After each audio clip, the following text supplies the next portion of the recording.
The rain that night felt heavier than it should have, like the sky itself was grieving. It soaked through coats, shoes, and pride, turning the city into a place where everyone hurried past each other, afraid of slowing down long enough to feel something. That was when she noticed him, a man standing under a broken streetlight, holding a sleeping child against his chest, his shoulders slumped in quiet defeat. He looked like someone who had already lost too much and was trying not to lose the last thing that mattered. She had no idea that this single moment of kindness would change her life forever, or that the man she took in for one night would soon become the most powerful person in her world.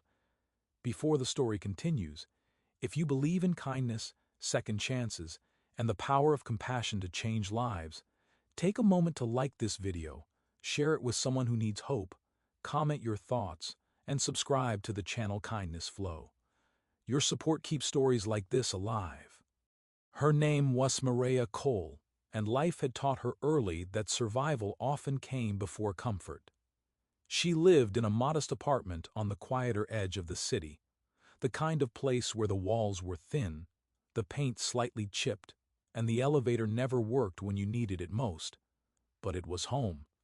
She worked long hours as an executive assistant at a fast-growing corporate firm, a job that demanded perfection without offering security. Every day she wore confidence like armor, hiding exhaustion beneath neatly pressed clothes and polite smiles. She had learned how to be invisible when needed and indispensable when required, a balance that kept her employed but never at ease. That night, she was already running late. Her shoes were soaked, her bag heavy with unfinished work, and her mind crowded with worries she never allowed herself to speak aloud. When she saw the man under the flickering streetlight, she tried to keep walking. Everyone had problems. That was the rule she lived by. If you stopped for every broken story, you'd never move forward. But something made her slow down. Maybe it was the way the child's small hand clutched his jacket as if letting go meant falling forever. Maybe it was the way the man stood there, not asking for help, not calling attention to himself, just existing in a quiet state of desperation. She noticed the details then. His shoes were worn thin, soaked through like hers. His coat was too light for the cold. His face carried the marks of exhaustion, not the kind that comes from a long day, but the kind that comes from months of holding everything together alone. He wasn't begging. He wasn't even looking at anyone. He was simply waiting, though for what, she couldn't tell. Mireya told herself it would be reckless to get involved. She had been raised on caution, on warnings whispered by experience and reinforced by disappointment. Yet the city around her felt colder than usual, and for the first time in a long while, she imagined what it must be like to have nowhere to go, no one to call, and a child depending on you to somehow make the world safe. She offered him one night. Just shelter from the rain, just a place to rest, nothing more. She didn't know his name yet. She didn't know his story. All she knew was that turning away would haunt her longer than the risk of helping.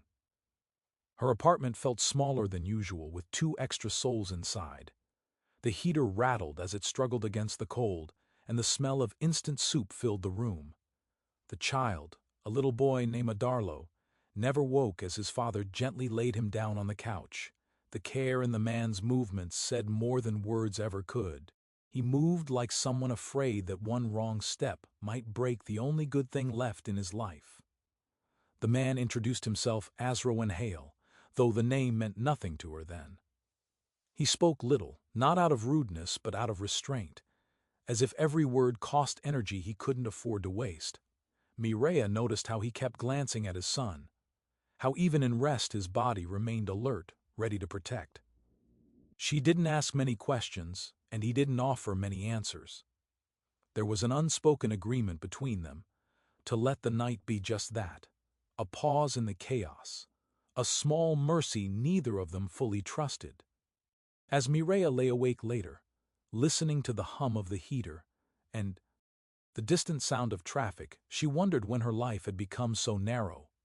Work, sleep, repeat. Ambition had slowly turned into endurance. Helping Rowan and Arlo had cracked something open inside her, a reminder that she still had room for compassion, even when she barely had room for herself. Morning came too quickly. The rain had stopped, leaving the streets washed clean but heavy with the scent of wet concrete. Maria prepared for work as usual, careful not to wake them. She left some food on the table and a note wishing them well, unsure if she'd ever see them again. She told herself that this was how kindness worked sometimes. You gave it freely, without expecting closure. At the office, everything felt the same and completely different. The building buzzed with tension, whispers traveling faster than emails. There were rumors of restructuring, of leadership changes, of someone new stepping in at the top. Maria moved through the day on autopilot, managing schedules, calming executives, and absorbing stress like a sponge. She was good at it, too good, perhaps. Being reliable had become her identity. When the announcement finally came, it sent a ripple through the entire company. A new CEO had been appointed, effective immediately. No one knew much about him, only that he had a reputation for rebuilding failing divisions and transforming struggling companies into powerhouses. His name was spoken with a mix of curiosity and anxiety, as if it carried weight even before his arrival. Maria felt a strange sense of unease she couldn't explain. It lingered as she organized meeting rooms, prepared briefing documents, and double-checked calendars. She told herself it was just nerves. Change always brought uncertainty, and uncertainty had a way of unsettling even the most composed people. The elevator doors opened that afternoon and everything shifted. She saw him before she recognized him. The posture was different now, the suit sharply tailored, the presence commanding without effort. But it was the eyes that stopped her breath, the same tired eyes she had seen under a broken streetlight, now steady, observant, and unreadable. Rowan Hale stepped into the office like a man who belonged there, like someone who had never stood in the rain with nowhere to go. For a moment the world seemed to tilt. Maria stood frozen, her mind racing to reconcile the man she had offered shelter to with the man everyone was now standing up to greet. This couldn't be real. It had to be a coincidence. But as his gaze met hers, something flickered there. Recognition, surprise, and something deeper she couldn't yet name. No one else noticed the silent collision of past and present, but Maria felt it in her bones. The kindness she had given without expectation had just returned in a form she never imagined. She wondered what this meant for her job, her life, and the fragile balance she had worked so hard to maintain. As the office buzzed with introductions and formalities, Maria felt the weight of a secret she hadn't asked for. She had seen the new CEO at his lowest, and he had seen her at her most human. Power dynamics shifted, unspoken truths hovered in the air, and the safety she thought she understood suddenly felt uncertain. That night, as she walked home under clear skies, Maria realized that some acts of kindness don't end when the door closes. Sometimes they follow you into the future, waiting for the moment they can change everything. And this was only the beginning. The days that followed Rowan Hale's arrival felt unreal to Maria, like living inside a scene that refused to explain itself. The office moved faster now, sharper, more alert, as if everyone sensed that something fundamental had changed. Meetings were longer, expectations higher, and mistakes less forgivable. Yet beneath the polished professionalism and carefully worded emails, there was a quiet fear spreading through the halls. No one knew what kind of leader Rowan would be. They only knew he had been brought in to fix something broken, and broken things often required painful repairs. Maria watched him from a distance at first. She told herself it was safer that way. From behind her desk, she observed the way he studied people more than documents, how his attention lingered on the overlooked employees, the ones used to being invisible. His leadership style was calm but firm, not driven by ego but by intention. He spoke little in meetings, but when he did, the room listened. There was no trace of the exhausted man she had met that rainy night, and yet she could still see him there, layered beneath the authority, carrying a weight no title could erase. Every time their paths crossed, something tightened in her chest, A glance held a second longer than necessary, a nod that carried more recognition than it should. They never spoke of that night. Not once. It existed between them like a fragile thread, unspoken but impossible to ignore. Mireia feared what acknowledging it might unravel. She feared even more what silence might cost. Her workload doubled within the first week. Rowan requested her assistance directly, bypassing senior managers who had once treated her as background noise. Suddenly, her calendar overflowed with high-level meetings, strategic reviews, and confidential projects. To everyone else, it looked like a promotion in everything but name. To Mireia, it felt like standing on unfamiliar ground, unsure if it would hold. Late evenings became routine. The office emptied slowly now, lights glowing long after sunset. Mireia often stayed until the janitorial staff began their rounds, her eyes burning from screen glare and fatigue. Rowan stayed late too. She noticed how his office light remained on long after others left, how sometimes he stared out the window instead of at his laptop, lost in thoughts she couldn't read. Once, as she passed his office to leave, she caught a glimpse of a small framed photo on his desk. It was Arlo, smiling in a way that felt rare and precious. That image stayed with her all night. She began to piece together fragments of Rowan's past through overheard conversations and subtle clues. A sudden career disappearance years ago. A high-profile resignation following a personal tragedy. A period no resume accounted for. The story the corporate world told itself was one of resilience and reinvention. The story Mireia suspected was far more human, shaped by loss, responsibility, and the quiet struggle of raising a child alone while the world expected you to perform as if nothing hurt. Their first real conversation came unexpectedly, late one evening when the office was nearly empty. Mireia had been organizing files when Rowan appeared at her desk, his presence startling.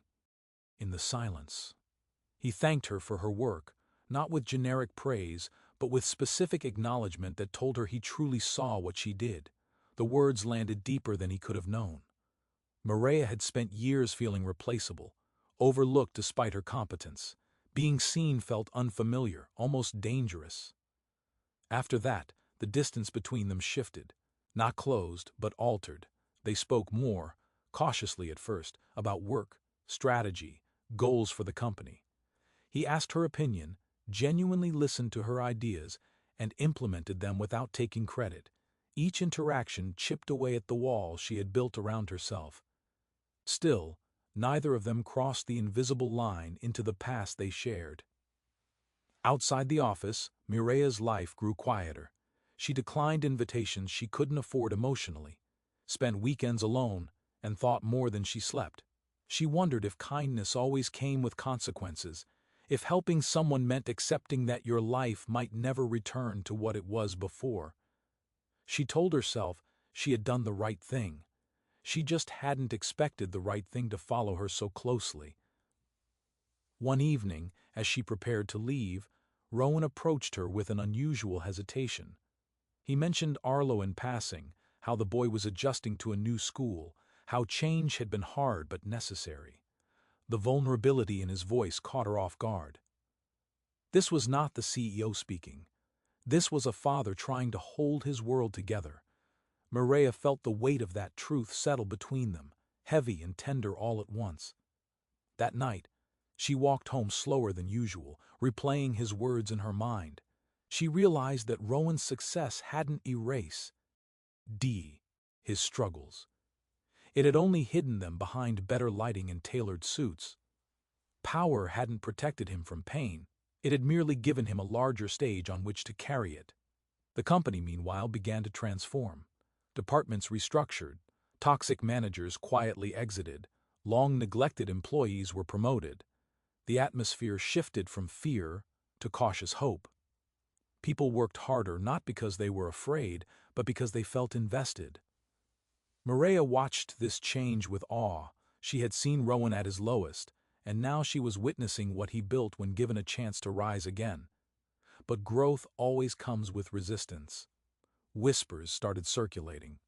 questions about Mireya's sudden proximity to the CEO, assumptions dressed up as concern. She felt eyes on her in meetings, heard her name spoken in tones that made her skin prickle. She had worked too hard to be reduced to gossip, too long to let her integrity be questioned. Still, doubt crept in, threatening to undo her confidence. One afternoon, a senior executive confronted her indirectly, suggesting that her role had become unclear. The implications stung. Mireya returned to her desk shaken, anger and fear tangling in her chest.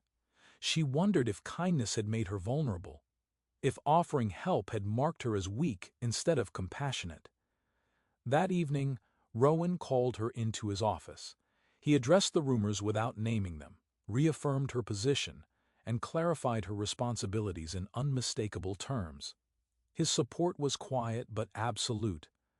Mireya left his office feeling both relieved and overwhelmed. Protection came with its own weight, and she worried about how much more she could carry. As weeks passed, the bond between them deepened, still unspoken but undeniable. They shared long glances across conference tables, moments of understanding that didn't need words. Yet both held back, aware of the risks, the imbalance of power, and the fragile nature of their connection. They were two people shaped by hardship, standing on opposite sides of a line neither was ready to cross. Then came the night everything threatened to unravel. Mireya received a call she never expected. Arlo was sick, feverish and frightened, and Rowan was stuck in an emergency board meeting that could not be postponed. Without thinking, she went. She sat by Arlo's bedside, soothing him with gentle reassurance, feeling the familiar ache of protectiveness bloom in her chest. Watching Rowan later, exhausted and grateful beyond words, something inside her shifted. This was no longer about coincidence or fate. This was about choice. Standing there in the quiet of Rowan's home, Mireya realized that kindness wasn't just a moment.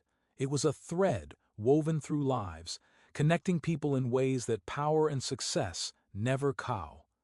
LD. She had offered shelter once, without knowing why. Now she understood.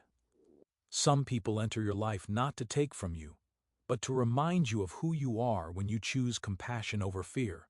As she left that night, the city felt different again. Not colder or warmer, but alive with possibility. Mireya knew the path ahead would not be easy. Lines would be tested, truths would surface, hearts would be risked. And somewhere between who they had been and who they were becoming, everything was about to change. The truth has a way of surfacing when people least expect it, not with noise or drama, but with quiet inevitability. For Mireya, it arrived in the form of an internal audit request that landed on her desk one ordinary morning. At first glance it looked routine, another corporate procedure wrapped in neutral language. But as she read deeper, her chest tightened. The audit focused on executive restructuring decisions, personnel changes, and influence pathways. It wasn't just about numbers, it was about power, and whether it had been used fairly. She knew what people would look for. They would trace connections, timing, and proximity. They would see her name linked to Rowan's office more often than others. They would ask questions not because there were answers to find, but because suspicion was easier than understanding. Mireya had spent her life proving herself through effort and integrity, and now she faced the possibility of having all of it reduced to a narrative she never chose. She considered stepping back, requesting reassignment, even leaving the company altogether. It would be simpler, quieter, safer. But the thought of running from something she hadn't done wrong made her stomach twist. She remembered the night she opened her door to a stranger. She hadn't done that because it was safe. She had done it because it was right. Rowan sensed the shift before she said anything. He had always been observant, shaped by years of reading rooms and silences. When Mireya finally told him about the audit, she expected defensiveness, maybe even distance. Instead, what she saw was resolve, not the cold authority of a CEO protecting his position, but the grounded determination of someone who had already lost everything once and refused to lose his integrity again. He addressed the audit head-on, He opened records, invited scrutiny, and clarified Mireya's role with precision that left no room for interpretation. He made it clear that her value to the company predated his arrival and extended beyond any personal history. He didn't shield her in secret. He stood beside the truth in full view. The process was grueling.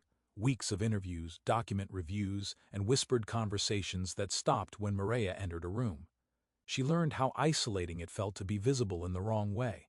But she also learned who she was when tested. She showed up every day. She worked with quiet excellence. She refused to shrink. When the audit concluded, the findings were clear. No misconduct, no favoritism, no ethical breach. What remained was something far harder to dismiss: respect. The office changed again, this time subtly. The whispers faded, eye contact returned. People spoke to her with sincerity instead of curiosity. Mireya felt lighter, not because she had been validated by authority, but because she had stayed true to herself when it mattered most. With the storm past, something else emerged in its wake: space. Rowan and Mireya no longer avoided the past they shared. It surfaced naturally now, not as a secret, but as a foundation. They spoke about that night in the rain, about fear and pride and the strange courage it takes to accept help. Rowan spoke about losing his partner, about the months when grief hollowed him out and survival became the only goal. Mireya spoke about her own quiet loneliness, about how she had built a life that looked stable from the outside but felt incomplete within.